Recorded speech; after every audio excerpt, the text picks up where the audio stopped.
Sylvain Barthélémy, on vous retrouve. Je vous ai salué tout à l'heure. Vous êtes le directeur général de TAC Economics. Vous êtes mon baromètre pour 2019, Sylvain. Non, mais si, sur la macro, parce que je crois que dès le premier trimestre 2018, vous intervenez régulièrement, tous les mois, vous, les équipes de TAC Economics. Dès le premier trimestre, vous avez très bien vu ce qui allait se passer au cours de l'année 2018 et qu'on a observé mois après mois, semaine après semaine, les déceptions macroéconomiques en série qui nous ont amenés alors dans un espèce de pessimisme exacerbé de marché en fin d'année dernière. Donc je suis intéressé de savoir ce que vous nous dites pour 2019 et j'attends surtout le moment où vous allez nous dire que le point bas macro a été touché parce que vous avez tout vu ce qui se passait en 2018 quasiment dans le timing parfait. Écoutez, merci Grégory. Non, mais c'est vrai. Donc, alors, je vais peut-être réagir par rapport à ce que vous disiez tout à l'heure, en fait, l'excès de pessimisme, parce que c'est ce qui nous inquiète tous. Enfin, je pense que c'est la grande question de 2019. Est-ce que finalement, la chute des marchés boursiers qu'on a vue à la fin de 2019, est-ce que c'est une prise de conscience ou est-ce que c'est un excès de pessimisme ? Et pour nous, c'est une prise de conscience. Et donc, le rebond technique, enfin, que je vois plutôt comme technique, qu'on voit aujourd'hui, enfin, depuis début janvier 2019, il n'est pas très rassurant pour moi. Alors pourquoi c'est quelque chose qu'on qualifie de prise de conscience ? J'expliquais l'année dernière que l'année 2018, c'était une année de transition pour les marchés émergents. Qu'on sortait d'une période qu'on avait qualifiée nous-mêmes de brise légère, c'est-à-dire une période dans laquelle il y avait relativement peu de risques sur les marchés émergents, et que ça, c'était plutôt inhabituel. Et que finalement, on réentrait dans une période plutôt normal, dans lequel les risques réaugmentaient sur les marchés émergents. Ce n'était pas un risque systémique généralisé, c'est simplement une période dans laquelle les risques remontaient à des niveaux plus normaux. Et on a vu, dès le mois de mai de l'année dernière, en Argentine, en Turquie dans un premier temps, et ensuite dans d'autres pays, au Brésil, au Mexique, des chocs de change. Mais ces chocs de change ont touché d'abord des pays qui étaient vulnérables, plutôt fragiles. Qu'est-ce qu'on attend pour 2019 ? La poursuite de cette remontée des risques sur les marchés émergents, mais pas sur les mêmes. L'année dernière, de notre point de vue, c'était un peu une remontée des risques généralisée sur les marchés émergents. En 2019, ça va être moins marqué sur les gros. Et ça, c'est plutôt inhabituel pour nous, et plus marqué sur ce qu'on appelle les mid-size, donc les pays qui sont un peu plus petits. Donc ça va être des pays comme l'Argentine, ça va être des pays comme le Maroc, le Chili, la République tchèque. Là, j'en cite quelques-uns au hasard, il y en a beaucoup. Donc des pays plus petits.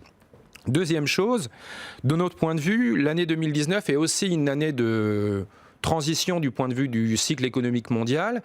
Et cette transition, ce retournement du cycle économique mondial, le déclencheur, ça va être le retournement de cycle aux États-Unis. Le retournement de cycle aux États-Unis qu'on attend pour la mi-2019. Et donc c'est là où je dis que le choc de fin 2018 a été une prise de conscience, c'est que, en tout cas, nous, on avait eu l'impression que les boursiers avaient pris conscience au mois de décembre justement de ce retournement de cycle économique en 2019 et que cette prise de conscience avait créé une surréaction puisqu'on était avec des niveaux de price earning très très élevés. Mais c'est intéressant parce que c'est bien parce qu'il y a un risque macroéconomique et un retournement du cycle en cours que les marchés ont plongé comme ils ont plongé en fin d'année. Non, mais parce qu'il y a la théorie inverse, de dire non mais les marchés sont complètement irrationnels, ils n'ont rien vu, la macro c'est juste un ralentissement, on va atterrir en douceur et les marchés sont en train de faire fausse route. C'est pas la piste que vous suivez. Non, pas du tout. Alors, pas du tout. Le problème c'est que non, ils ne sont pas irrationnels les marchés, c'est-à-dire que il y a eu une forte chute fin décembre, et puis finalement, en regardant les fondamentaux américains, ils ont été plutôt rassurés. Et ils ont raison, c'est tout le paradoxe. Ils ont raison. Il y a de l'investissement, il y a de la consommation, il y a encore des créations d'emplois qui sont faramineuses. Il y a un taux de chômage qui, malgré le fait qu'il est déjà très très bas, continue de baisser. Donc il y a beaucoup d'éléments rassurants. Mais malgré tout, moi, je donne un chiffre tout simple, simplement sur le nombre d'années de croissance consécutives. Quand on regarde sur les 40 dernières années, aux États-Unis, jamais on n'a connu une période aussi longue que la période actuelle sans récession. Ça fait plus de 10 ans. Donc, si on remonte à l'éclatement de la crise des subprimes, 2008-2009, c'est la dernière période de récession qu'on a connue aux États-Unis. Ça fait plus de 10 ans. Jamais sur les 30 dernières années, on a connu une période aussi longue sans récession.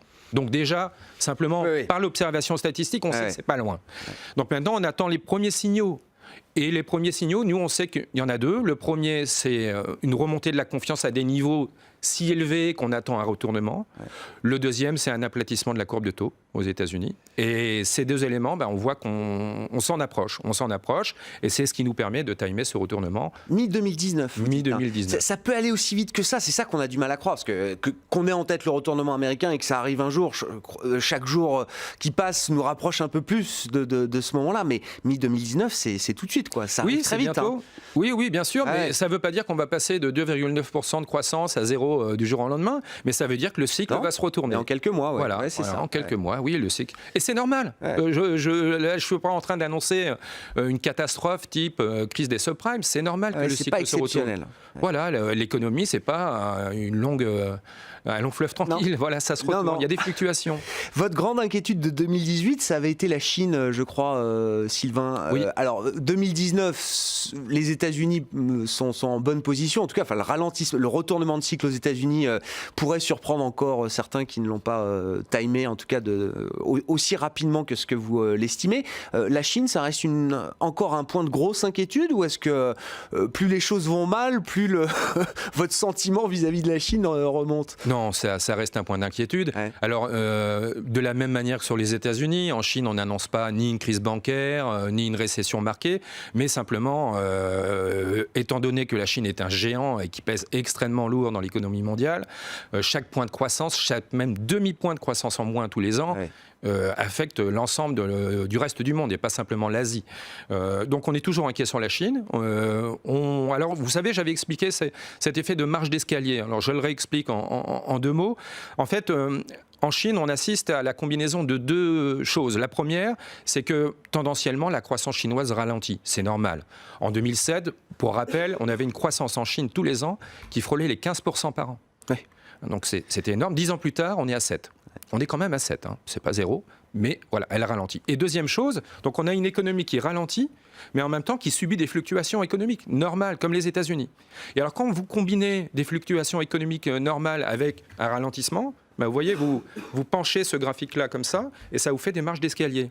Et donc on a connu sur les 2 dernières années une marche plutôt plate en Chine, et là on va connaître cette année peut-être la descente, quelque chose de plus marqué. La marche inférieure. Exactement. On ne va pas tomber à 3% de croissance, mais on va peut-être tomber à 5,5%. Et l'ensemble des mesures annoncées, parce qu'effectivement il y a beaucoup d'effets d'annonce, on verra, mais ces mesures-là, elles vont permettre de descendre la marche tranquillement, mais elles n'empêcheront pas que la Chine descendra cette marche d'escalier. Ah oui, c'est inéluctable. La croissance chinoise doit ralentir et va ralentir. Il y a trop de crédits, il y a trop d'investissements, et puis le cycle mondial se retourne, donc c'est inéluctable. Ce qui rend la tâche de Xi Jinping très compliquée, c'est les tensions commerciales avec les États-Unis. Ouais. Ça, c'était un imprévu. Et donc, les marges de manœuvre qu'il peut avoir pour gérer les problèmes domestiques, elles sont un peu moindres par rapport à ce qu'il pouvait avoir il y a un an. L'Afrique n'est trop souvent évoquée qu'au travers des problèmes de corruption, d'élections qui se passent mal, d'inégalités persistantes, etc. C'est ce que vous m'écrivez ce matin dans votre mail, Sylvain. On a 5 minutes pour parler de l'Afrique, et je promets qu'on le fera plus souvent que jamais en cette année 2019. On a commencé à prendre un rendez-vous avec Wissem Barbouchi, je le cite.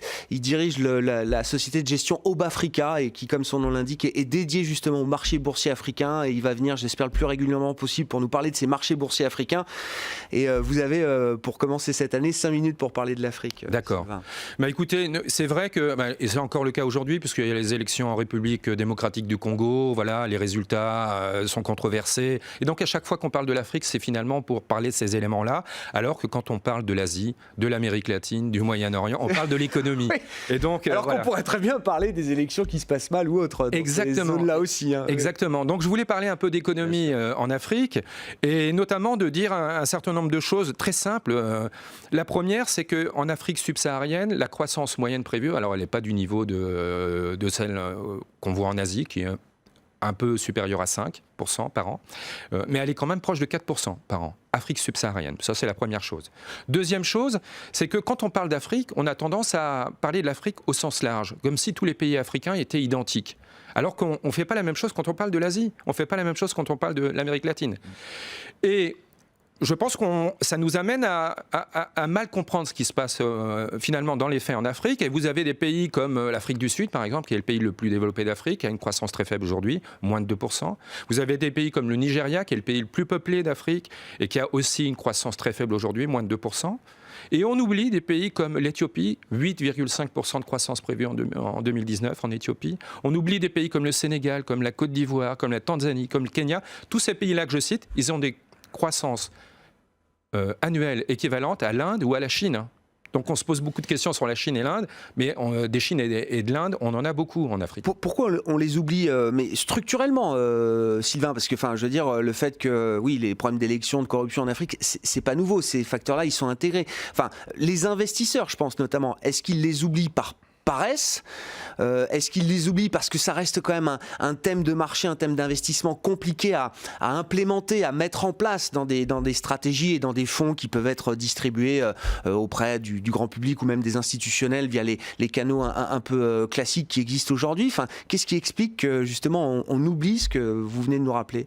Parce que c'est difficile quand même de faire du business en Afrique, hein. C'est indéniable, c'est difficile de faire du business en Afrique. Juste encore une fois, pour prendre un indicateur qui est un peu parlant, nous on aime bien regarder les taux d'urbanisation pour essayer de voir comment on se positionne dans le niveau de développement. Au niveau d'urbanisation qu'on connaît aujourd'hui en Afrique, on avait des niveaux de richesse en Asie au moment où c'est arrivé, c'est-à-dire il y a une vingtaine d'années, un peu plus, qui étaient 3 fois supérieurs. Ça veut dire qu'aujourd'hui, on a en Afrique des villes qui sont en train d'émerger, mais des villes pauvres. Part de très très loin par rapport à ce que l'Asie a connu. Exactement, et qui ont des très très forts besoins en transport, donc en route, en rail, infrastructure en général. Infrastructure en général, mais particulièrement marquée sur ces éléments-là. Donc c'est des pays qui restent pauvres, même s'ils sont très très fortement dotés en matières premières. Deuxième chose, c'est des pays qui sont non seulement sensibles à la conjoncture mondiale, mais ils sont aussi sensibles au prix des matières premières. Or, ces dernières années, les prix des matières premières, ils ont quand même beaucoup bougé. Merci beaucoup Sylvain, merci de nous avoir rappelé que oui, l'Afrique peut être aussi un thème d'investissement, même si c'est compliqué, mais encore une fois, on en parlera au cours de cette année 2019, on va essayer de s'engager sur des rendez-vous réguliers, que l'Afrique ne soit plus aussi oubliée qu'elle a pu l'être, et notamment en tout cas dans Intégral Bourse. Merci Sylvain. Sylvain Barthélémy, directeur général de TAC Economics, qui était avec nous.